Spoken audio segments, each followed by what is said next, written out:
आंखें खोलीं तो कमरे में धूप की हल्की सी किरण आ रही थी। आम लोगों के लिए ये एक खूबसूरत सुबह का मंजर था, मगर फिजा के दिल में एक अनजाना सा खौफ सर उठा रहा था। उसे यूं महसूस हो रहा था जैसे कोई बोझ उसके सीने पर रखा हो। सांस लेना भी दुश्वार लग रहा था।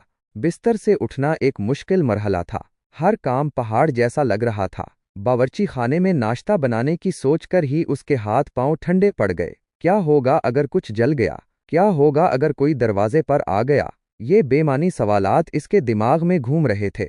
नाश्ता बनाते वक्त उसके हाथ कांप रहे थे।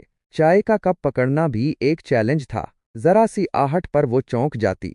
उसे लगता जैसे हर चीज उसके खिलाफ साजिश कर रही है। घर से बाहर निकलने का ख्याल तो और भी खौफनाक था। सड़क पर लोगों का हजूम, गाड़ियों का शोर, सब कुछ उसे अपनी तरफ खींचता हुआ महसूस होता। एक ऐसी दलदल जिसमें वो डूबती चली जाए। उसे लगता जैसे सब लोग उसे ही देख रहे हैं, उसका मजाक उड़ा रहे हैं। जरूरी काम के लिए उसे बाहर जाना ही पड़ा। रास्ते में वो हर शख्स से नजरें चुरा रही थी। उसका दिल जोर जोर से धड़क रहा था। उसे लग रहा था जैसे किसी भी लम्हे कोई बुरी खबर मिल सकती है।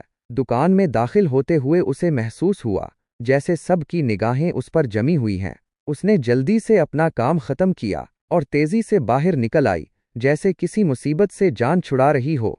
घर वापस आकर उसने दरवाज़ा बंद किया तो उसे थोड़ी सी तसल्ली हुई। ये उसकी महफूज जगह थी जहां कम से कम बाहर की दुनिया का खौफ इस तक बराह रास्त नहीं पहुंच सकता था। मगर अंदर भी इसका दिमाग मुसलसल किसी न किसी फिक्र में उलझा रहता था। माजी के तल्ख वाक़यात, मुस्तकबिल के अंदेशे, सब उसके जहन में एक फिल्म की तरह चलते रहते थे।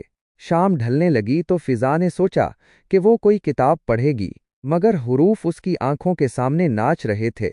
उसका ध्यान एक जगह नहीं टिक रहा था। उसने टेलीविजन चलाया, मगर उसकी कहानियों में भी उसे कोई सुकून ना मिला। हर तरफ अफरा तफरी, दुख और परेशानी नजर आ रही थी।